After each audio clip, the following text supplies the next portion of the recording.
민수기 11장 16절부터 35절까지 말씀인데 읽는 것은 20절까지만 읽도록 하겠습니다.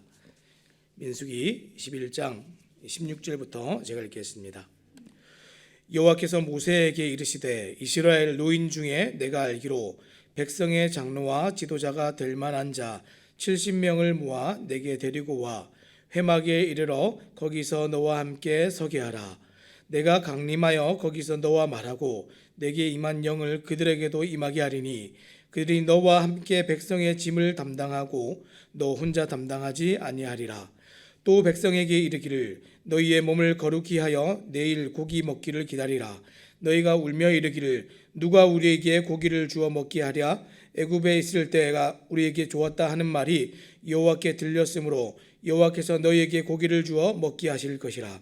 하루나 이틀이나 닷새나 열흘이나 20날만 먹을 뿐 아니라 냄새도 싫어하기까지 한 달 동안 먹게 하시리니 이는 너희가 너희 중에 계시는 여호와를 멸시하고 그 앞에서 울며 이르기를 우리가 어찌하여 애굽에서 나왔던가 함이라 하라.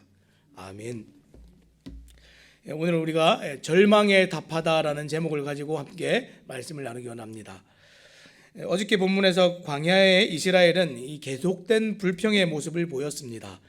하나님의 놀라운 구원도 잊어버린 지 오래고 먹을 것이 없다고 불평하고 기적적으로 만나가 공급됐지만 이제는 만나로도 불평하고 고기를 원했습니다. 물론 우리가 힘들면 힘들다고 말할 수 있지요. 근데 이해가 안 되면 또 그렇다고 말할 수도 있습니다. 그런데 무조건 아멘 하는 것보다 솔직한 것이 정말 더 낫습니다. 하지만 그것이 하나님의 능력과 우리를 향한 사랑을 의심하는 것이라면 또 하나님께서 애굽에서 이들을 구원해내신 그 구원에 대해서 또 다르게 얘기하는 것이라면 불신앙이 됩니다. 자, 그런 불신앙적인 백성들의 끝없는 불평에 지도자 모세도 이제 지쳐갔습니다. 노예 근성에 찌든 백성을 양육해야 되는 이 부모와 같은 책임이 너무나 힘겨웠습니다. 너무나 갑갑해서 정말 도망가고 싶었습니다. 게다가 이제는 모세가 할 수 없는 것들을 자꾸만 이제 요구하니까 이 백성들의 아우성을 듣고 있자니 죽고 싶을 만큼 괴로웠습니다.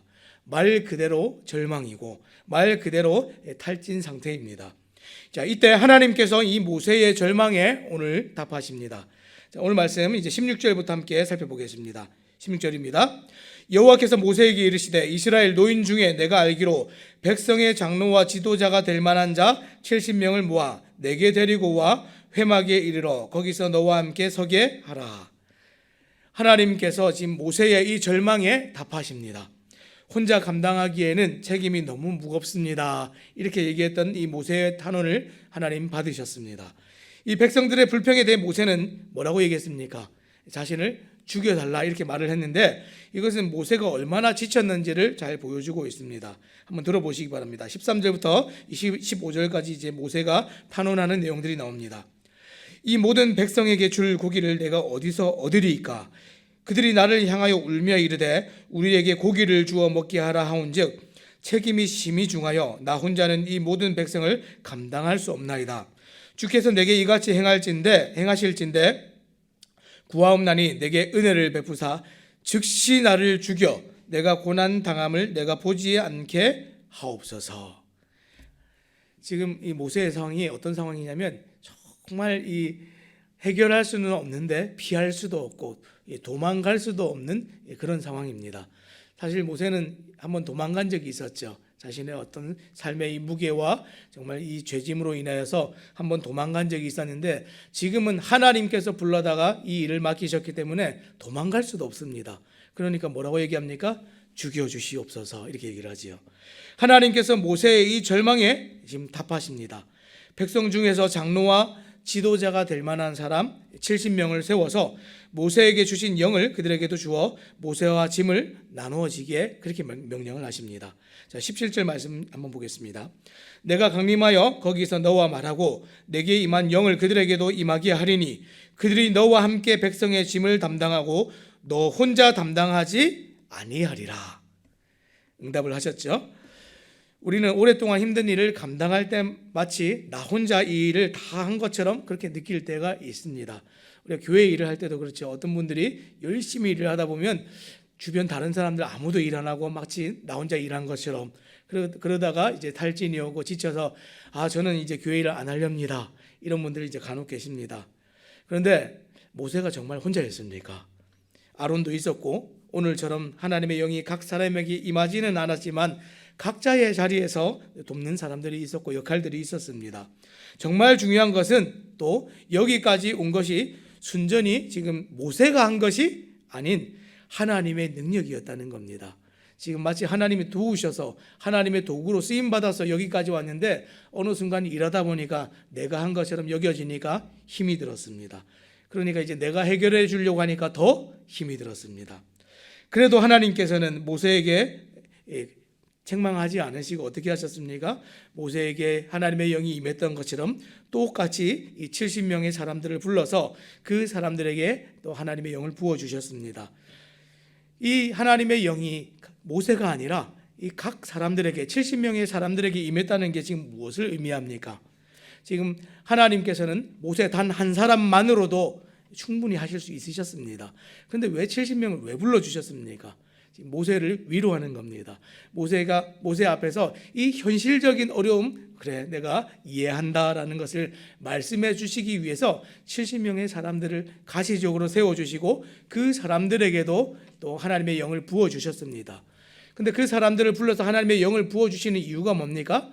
사람의 많음으로 일이 되어지는 것이 아니라 그 사람들조차도 하나님의 영이 부어져야 하나님이 일하셔야 지금 이 일들이 가능하다 하는 것을 지금 모세에게 가르쳐주고 계십니다. 사람이 많아서가 아니라 하나님과 함께한 사람이 있어야 한다는 사실을 지금 가르쳐주고 계십니다. 자, 그리고 지도자가 될 사람들을 회막으로 데려왔을 때 실제로 하나님의 영이 그들에게 임했습니다. 25절 말씀입니다.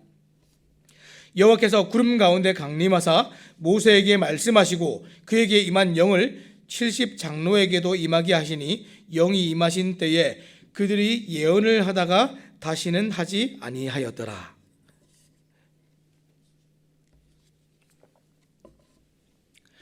또한 하나님의 회막에 있는 지금 장로들뿐 아니라 어떻습니까? 지금 진영에 머문 두 사람의 장로에게도 당신의 영을 내려 예언하게 하십니다. 지금 70명을 불렀는데 70명이 다 오지 않고 2명이 지금 자신들의 지금 장막에 남아 있었습니다. 근데 그 사람들에게도 하나님 잊지 않으시고 하나님의 영을 부어 주셨습니다. 자, 26절 말씀입니다. 그 기명된 자 중 엘닷이라 하는 자와 메닷이라 하는 자 두 사람이 진영에 머물고 장막에 나아가지 아니하였으나 그들에게도 영이 임하였으므로 진영에서 예언한지라. 지금 회막으로 모일 때 70명 중에 회막으로 나오지 않고 진영에 머문 2명의 사람들, 근데 그 사람들 자신이 있는 그 자리에서 하나님의 영이 임했습니다. 여러분, 이것은 좋은 일입니까? 나쁜 일입니까? 좋은 일이죠. 하나님께서 사람들을 쓰시고 있는 그 자리에서 또 하나님이 함께 일하신다는 내용이니까 얼마나 좋은 일입니까? 그런데 이것을 여호수아가 시기했습니다. 자, 27절에서 29절까지 말씀 보니까 이렇게 되어 있습니다. 한 소년이 달려와서 모세에게 전하여 이르되 엘닷과 메닷이 진중에서 예언하나이다 하매 택한 자 중 한 사람 곧 모세를 섬기는 눈의 아들 여호수아가 말하여 이르되 내 주 모세여 그들을 말리소서. 모세가 그에게 이르되 내가 나를 두고 시기하느냐? 여호와께서 그의 영을 그의 모든 백성에게 주사 다 선지자가 되게 하시기를 원하노라. 여호수아는 두 장로가 모세를 통하지 않고 예언하는 것을 보고는 모세에게 말리도록 그렇게 요청합니다. 하지만 모세는 여호수아를 꾸짖고 자신은 모든 백성이 주의 영을 받아서 다 선지자가 되기를 원한다, 이렇게 얘기를 했습니다. 이 모세의 바람은 이 나중에 이 요엘 선지자를 통해서 이렇게 나타납니다. 이렇게 얘기가 되어집니다. 요엘 2장 28절입니다. 그 후에 내가 내 영을 만민에게 부어주리니 너희 자녀들이 장래일을 말할 것이며 너희 늙은이는 꿈을 꾸며 너희 젊은이는 이상을 볼 것이며. 만민에게 주의 영이 내려 자녀들이 예언하게 될 것이라는 이 요엘 선지자의 이 예언은 또 예수님의 부활 후 이 사도행전의 오순절 성령 강림 사건으로 또 성취가 되어지지요. 이 사도행전 말씀에 뭐라고 되어 있습니까? 사도행전 2장 1절부터 4절입니다. 오순절 날이 이미 이름에 그들이 다 같이 한 곳에 모였더니 호련히 하늘로부터 급하고 강한 바람 같은 소리가 있어 그들이 앉은 온 집에 가득하며 마치 불의 혀처럼 갈라지는 것들이 그들에게 보여 각 사람 위에 하나씩 임하여 있더니 그들이 다 성령의 충만함을 받고 성령이 말하게 하심을 따라 다른 언어들로 말하기를 시작하니라. 그리고 이 일에 관하여 이 사도 베드로가 성령이 충만함을 입고 당황하고 놀란 많은 사람들 앞에서 설명을 하지요. 뭐라고 설명했습니까? 자, 사도행전 2장 16절부터 나오는 내용을 보면 이렇습니다. 이는 곧 선지자 요엘을 통하여 말씀하신 것이니 일렀으되 하나님이 말씀하시기를 말세에 내가 내 영을 모든 육체에 부어주리니 너희의 자녀들은 예언할 것이요 너희의 젊은이들은 환상을 보고 너희의 늙은이들은 꿈을 꾸리라. 그리고 이 설명의 마지막이 어떻게 끝납니까? 이 사도행전 2장 21절입니다. 누구든지 주의 이름을 부르는 자는 구원을 받으리라 하였느니라. 어떻게 끝났다고요? 누구든지 주의 이름을 부르는 자는 구원을 받으리라. 이것을 보여주는 것이 하나님의 영이 임하는 사건입니다. 광야의 이스라엘 백성들에게 구원은 모세에게 있지 않았습니다. 그리고 이제 하나님의 영이 임한 70명의 장로들에게 있는 것도 아닙니다. 구원은 언제나 하나님께 있고 그 하나님의 이름을 부르는 자가 구원을 받게 됩니다. 사랑하는 여러분, 오늘 절망 가운데 계신 분이 계십니까? 오늘 절망 가운데 내 삶에 견딜 수 없는 무게로 혹 불평이 터져 나오는 그런 분들이 우리 중에 혹 계십니까? 하나님께서 나에게 모든 짐을 지우시고 무관심하다고 느끼시는 그런 분들이 계십니까? 오늘 여기까지 온 것이 내 힘이 아니라 하나님의 은혜였습니다. 모세의 절망에 답하신 하나님께서 오늘 여러분의 절망에 이 말씀을 오늘 답하시기를 원합니다. 사람이 아니라 하나님이 우리의 도움이시고 의지이시며 피할 바위와 산성이시고 방패가 되어주십니다. 하나님이 우리의 구원이십니다. 그리고 70명의 사람들을 세워주셨던 것처럼 우리의 현실적인 고민과 어려움을 외면하지 않으시고 능히 그 일에도 답하여 주십니다. 결코 불평함으로 하나님에 대한 우리의 생각들을 왜곡하지 마시기 바랍니다. 절망에 답하다, 이 첫 번째가 이 모세의 탄식에 대한 하나님의 답이었다면, 두 번째는 이 고기가 먹고 싶다던 백성들의 요구에 대한 하나님의 답하심입니다. 하나님께서 모세에게 현실적인 문제를 인정하시고 70명의 지도자로 이제 답하셨다면, 이제 거기에 대한 백성들의 욕구, 그 탐욕, 그것을 인정하시지만 탐욕에 대해서는 반드시 하나님께서 교훈하십니다. 자, 백성들이 반드시 먹을 것이 필요하다 한 그 욕구에 대해서는 이제 공급을 하시죠. 18절 말씀입니다. 또 백성에게 이르기를 너희의 몸을 거룩히 하여 내일 고기 먹기를 기다리라. 너희가 울며 이르기를 누가 우리에게 고기를 주어 먹게 하랴. 애굽에 있을 때가 우리에게 좋았다 하는 말이 여호와께 들렸으므로 여호와께서 너희에게 고기를 주어 먹게 하실 것이라. 분명히 하나님께서 그 많은 백성들에게 고기를 주어 먹게 하신다고 모세를 통해서 또 말씀하셨습니다. 그런데 이스라엘 백성들이 단순히 고기를 먹고 싶다고 말한 것이 아니었습니다. 그들의 말에는 하나님에 대한 왜곡과 불평도 함께 있었습니다. 마치 하나님의 능력이 부족하여서 그들에게 충분히 공급하지 못하는 분으로 생각했고, 심지어 애굽의 바로나 신들이 어떤 면에서는 더 낫다고까지 지금 말하고 있는 겁니다. 하나님께서는 이들의 불평에 대해서도 잊지 않으시고 답을 하십니다. 하나님께서 뭐라고 하셨습니까? 19절 20절입니다. 하루나 이틀이나 닷새나 열흘이나 20날만 먹을 뿐 아니라 냄새도 싫어하기까지 한 달 동안 먹게 하시리니 이는 너희가 너희 중에 계시는 여호와를 멸시하고 그 앞에서 울며 이르기를 우리가 어찌하여 애굽에서 나왔던가 함이라 하라. 하루 이틀 정도가 아니라 무려 한 달 동안 매일 고기를 공급하여서 고기가 물릴 정도로 많이 먹게 하시겠다고 그렇게 말씀하셨습니다. 광야에서 고기를 이 많은 백성이 먹는 것 얼마나 놀라운 일인데, 한 달 내내, 하루가 아니라 하루만 먹어도 정말 놀라운 일인데 한 달 내내 먹는다는 것은 말이 안 되는, 정말 믿을 수 없는 얘기입니다. 심지어 하나님의 권능으로 홍해를 가른 그 모세조차도 하나님의 답하심에 깜짝 놀랐습니다. 그래서 21절 22절 뭐라고 얘기합니까?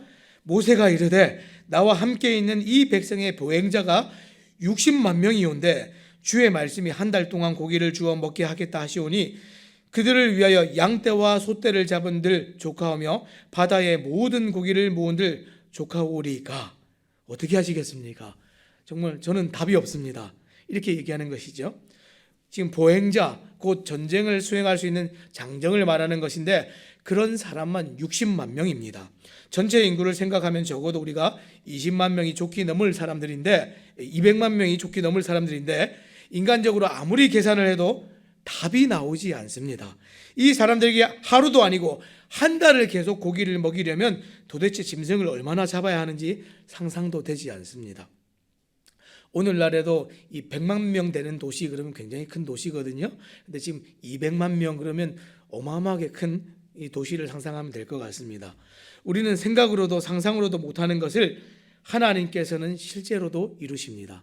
우리는 생각으로도 상상으로도 이걸 어떻게 다 먹이지 상상이 되지 않는데 하나님께서 이것을 현실로 만드셨습니다. 하나님께서 이렇게 생각까지 절망하여 어리둥절한 모세에게 또 다시 답하십니다. 23절입니다. 여호와께서 모세에게 이르시되 여호와의 손이 짧으냐? 내가 이제 내 말이 내게 응하는 여부를 보리라. 하나님을 온전히 믿지 않고 믿고 의지하지 않으므로 이 불평한 우리의 전곡을 찌르는 말씀입니다. 여호와의 손이 짧으냐? 여호와의 손이 짧으냐? 네가 나를 그렇게 알았느냐? 그렇게밖에 알지 못하였느냐? 여호와의 손이 짧으냐? 하나님께서 한 달 동안이나 고기를 먹게 하신 데는 지금 이유가 있습니다. 첫째는 전능자 되시고 무한한 공급자 되시는 하나님을 가르치는 데 있었고, 두 번째는 오늘 하나님의 은혜와 축복에 자족하지 못하는 우리의 욕구를 교훈하시기 위해서, 통제하시기 위해서 하나님께서 지금 이 한 달 동안이나 먹이십니다. 처음에는 목이 마르다, 먹을 것이 없다로 시작된 이 백성들의 욕구와 불평은 어떻게 됩니까? 이제는 만나를 당연하게 여기고 애굽의 음식을 그리워하면서 불평하면서 하나님까지 무능하고 무관심한 하나님으로 폄하하기 시작했습니다. 이런 이스라엘 백성들에게 하나님은 한 달 동안 물릴 만큼 많이 먹게 하심으로써 하나님의 축복에 자족하지 못하는 하나님이 주신 것으로 자직하지 못하는 한 고기로는 탐욕을 채워줄 수 없음을 알게 하셨습니다. 지금 하나님 달라고 할 때마다 다 주셨는데도 그때마다 자족하지 못하는 사람들, 이걸 탐욕 이렇게 얘기합니다. 이것을 성경은 항상 죄라고 얘기하죠. 욕심과 탐욕은 죄입니다. 하나님께서 지금 그것을 가르쳐주고 계십니다. 그리고 그 탐욕의 결과가 어떻게 되었습니까? 이 33절 34절입니다. 고기가 아직 이 사이에 있어 씹히기 전에 여호와께서 백성에게 대하여 진노하사 심히 큰 재앙으로 치셨으므로 그곳 이름을 기브롯 핫다와라 불렀으니 욕심을 낸 백성을 거기 장사함이었더라. 약속한 것을 공급하셨지만 탐욕을 조장했던 이들은 고기 맛을 보기도 전에 큰 재앙을 내려 죽게 하셨습니다. 한 욕망이 채워지면 또 다른 욕망이 생깁니다. 또 한 욕망이 또 생기면 또 다른 욕망이 또 계속해서 또 뒤따라옵니다. 욕구를 만족시키는 것을 우리의 인생의 목표로 삼으면 우리는 욕망의 노예가 되고 맙니다. 하나님께서 공급하시는 은혜의 손길에 만족하고 감사하지 못하는 사람은 계속해서 이 욕망에 끌려다니고 중독과 이 권태에 벗어날 수가 없습니다. 그래서 하나님께서는 먹을 것에 대한 그들의 절망에 충분히 공급은 하시지만 그 음식과 욕구를 채우는 것이 그들에게 축복이 되지는 못한다는 것을 가르쳐 주시기 위해서 두 번째 절망에 많이 먹여주심으로 이렇게 절망의 답을 주셨습니다. 말씀을 맺겠습니다. 모세는 이 한 달 동안 물리도록 먹을 만큼 많은 고기를 주신다는 말을 믿지 못했습니다. 모세가 가늠할 수 있는 능력이라면 출애굽도 홍해도 아마 없었을 겁니다. 이때까지 이 출애굽하여서 이 민수기 이 광야 40년을 지나는 동안에 다 우리의 상상을 뛰어넘는 하나님의 돌보심과 하나님의 은혜와 하나님의 능력, 이것을 다 보여주는 것이 민수기입니다. 만나도 메추라기도 반석에서 물이 쏟아지는 일도 아마 우리의 생각대로 한다면 아마 없었을 겁니다. 하나님의 나라에서 중요한 것이 무엇입니까? 하나님의 나라에서 가장 중요한 것은 실현 가능성이 아니라 하나님의 뜻입니다. 하나님이 뜻이 있으시면 반드시 그 일은 일어납니다. 오늘 우리가 살아가는 이 인생 가운데서도 우리의 생각과 우리의 뜻대로 나의 소욕대로 살아가는 것이 아니라 하나님이 내 인생 가운데 계획하시고 무엇을 공급하시고 세우시는가, 이것을 우리가 또 잘 돌아보시기 바랍니다. 전능자 하나님께서 이루시고자 하시는 일은 반드시 그 뜻대로 이루어집니다. 우리는 결코 하나님의 뜻대로 주어진 모든 환경과 우리의 삶을 보면서 절대로 불평해서는 안 됩니다. 감사하시기 바랍니다. 하나님 우리를 늘 친밀히 살펴보시고 세밀하게 보시고 늘 우리가 원하는 그 이상으로, 필요 이상으로 다 채워주십니다. 그리고 우리가 이해할 수 없는 절방 중에도 하나님께서는 항상 답을 가지고 계시다는 것을 기억하시기 바랍니다. 스스로 해결하려고 하지 마시고 하나님께 나오셔서 물으시고 기도하시기 바랍니다. 하나님께서 예비하여 공급하시는 양식만이 참된 양식이 되고 축복이 된다는 것을 잊지 마시기 바랍니다. 탐욕을 채우는 일은 욕망의 무덤을 만드는 일입니다.